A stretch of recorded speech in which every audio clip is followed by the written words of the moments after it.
Now, despite this combination of a deep archive and object-based reading, questions remain around the source of this donation. Where did these objects come from? It remains widely recorded that most Indian museums focused on renovation and stock-taking in the second half of the 1950s and the early 1960s. As a result, pieces for loans, traveling shows, gifts, and even deaccessioning may have surfaced in the stores of Indian museums.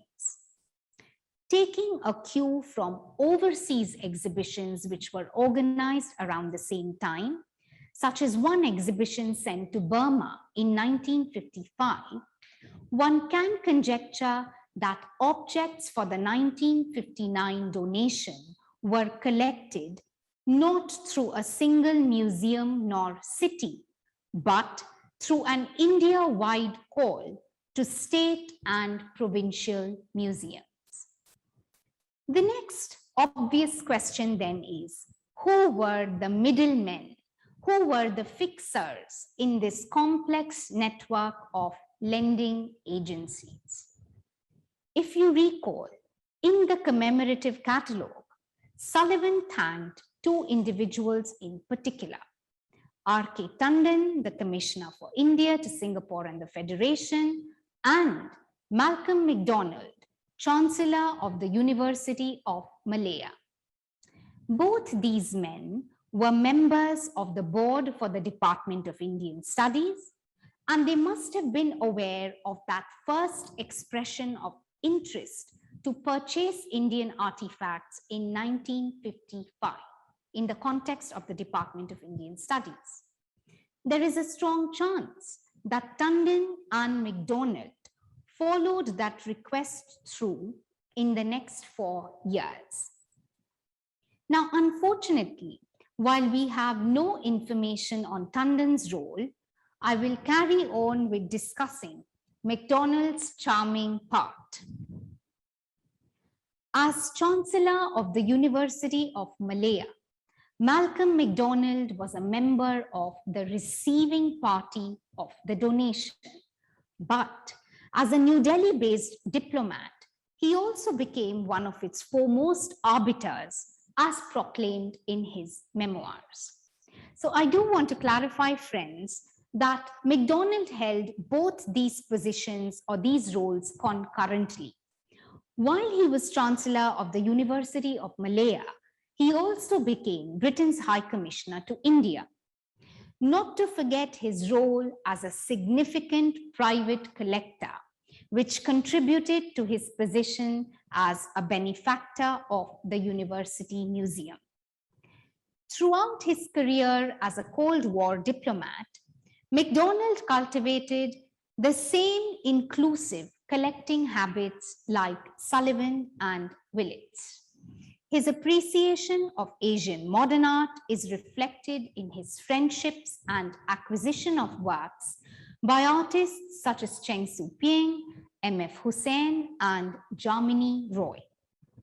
In fact, and I do not know if this is a stretch of my own imagination, but MacDonald's special appreciation of Hussain, as noted in his memoirs, may have contributed directly or indirectly to the two paintings by Hussain and one work by Gade in the 1959 donation. MacDonald's bond with Hussain is cemented further through this beautiful diptych, which was received by the museum as part of a separate donation in 1962.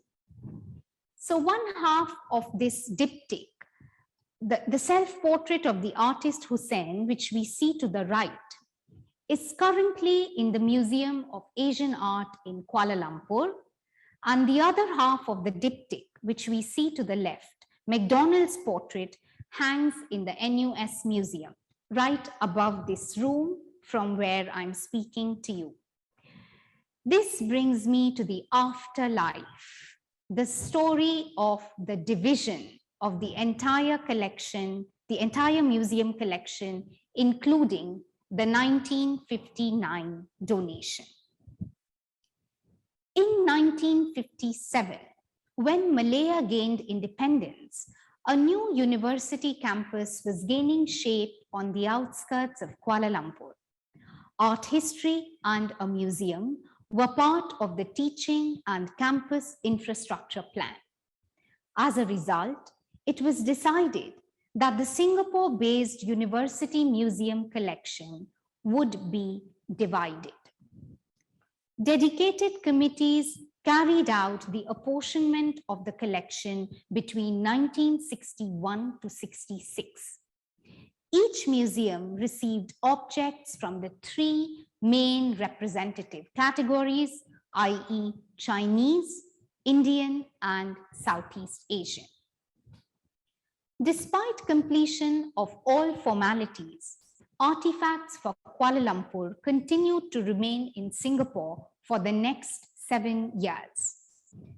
Finally, the painful and abrupt closure of the art history course and the University Museum in Singapore led to the final journey of the designated half to the Museum of Asian Art in Kuala Lumpur in 1973.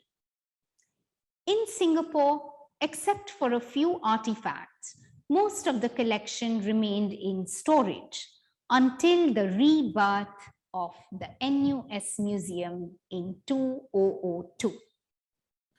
Since then, select objects from the 1959 donation are displayed in the resource gallery of the NUS Museum. Undoubtedly, it will require renewed diplomatic and curatorial energies to bring together the two halves distributed between Singapore and Kuala Lumpur in a special exhibition someday. Such an exhibition will bring to fruition many ideas explored throughout this presentation, the most important being that of transculturation, i.e., the fact that objects, ideas, and people have always moved back and forth between kingdoms, empires, and nation states to seek cross-cultural dialogue and collaboration.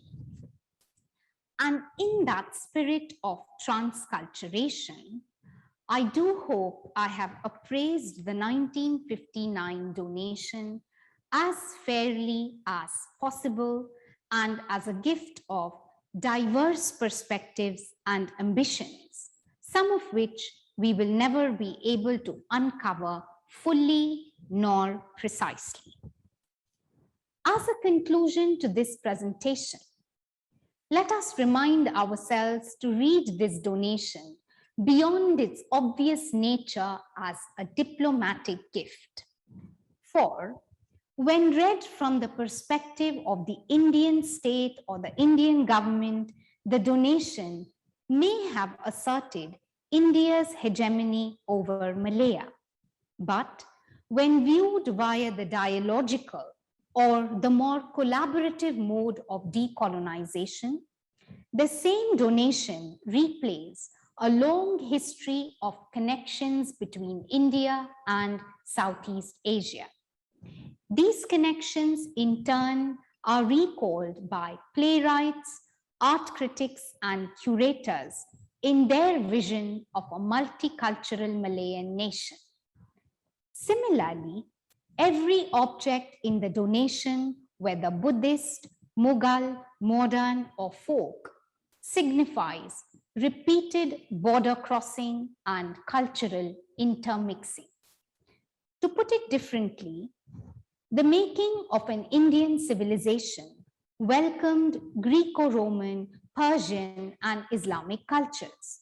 Likewise, the making of a Malayan identity also displayed affiliations with Southeast Asian, Chinese, and Indian cultures. The 1959 donation then urges us to look beyond geopolitical borders and formal diplomacies to rethink our conceptions of nations, cultures and civilizations as being connected and unbounded by territorial limits. The donation's unusual facilitation also reminds us to look for the friendly cross-border networks between diplomats, curators, and collectors such as Tundon, Sullivan, and MacDonald. These arbiters did not limit their contributions to an Indian or a Malayan art history or institution building per se. Instead, they steered the 1959 donation in the direction of a shared and connected transcultural art history and museum-based practice. With that, I have concluded this presentation. Thank you for your time and attention. Over to you, Siam. Thank you, Priya. To end this evening, we would like to thank Dr. Priya Juradi for her exciting lecture. Parts of the collection she referred to is currently on display at the museum's resource gallery and the museum's exhibition, Radio Malaya, Abridged Conversations About Art. And we invite all guests to visit the museum to view the collection in their own time. We would also like to thank Professor Tan Tai Yong and Dr. Kenson Kwok for their insights this evening. Before you leave the webinar, we would be grateful if you could help us fill out a short feedback form that should appear on your screen via Zoom poll to help us improve our programs. You can also purchase our newly released publication from the previous lecture by Mr. Kwa Chong Guan on William Willits, as well as the publication from the first lecture on Michael Sullivan by Tigais Bapati by emailing us at museum@nus.edu.sg. Thank you all very much for your kind attention and attendance this evening, and have a good night.